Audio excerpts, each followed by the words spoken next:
Now let's talk about role of mask, using a mask in preventing getting flu or swine flu.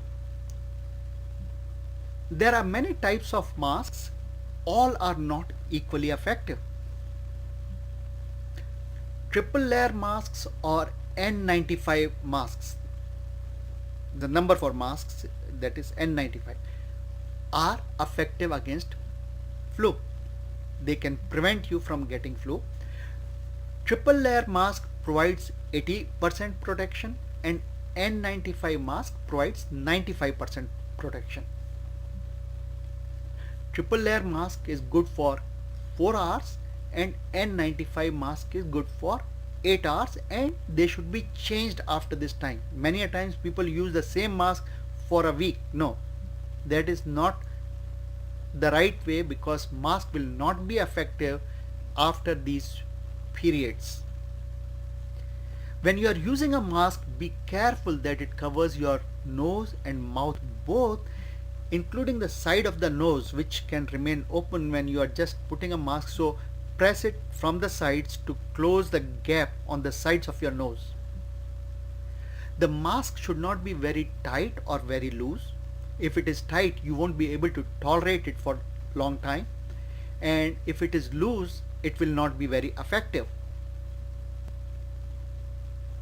If you do not have a mask, you can simply use many layers of fine muslin cloth or fine cloth to protect the droplets from other patients of swine flu or flu falling on your face, in the mouth and nose area.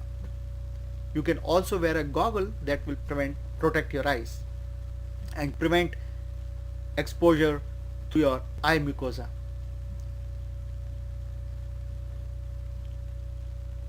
If you are taking care of a patient who has flu, then you should also wear goggles and gown, which should be disposable, including the mask and gloves, to ensure that no part of your body is exposed to the virus.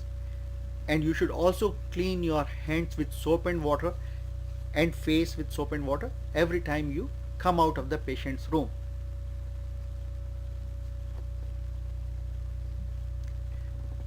It's sometimes difficult to wear mask because it looks odd, but if you have to, first thing is, don't go in common places where there are a lot of people.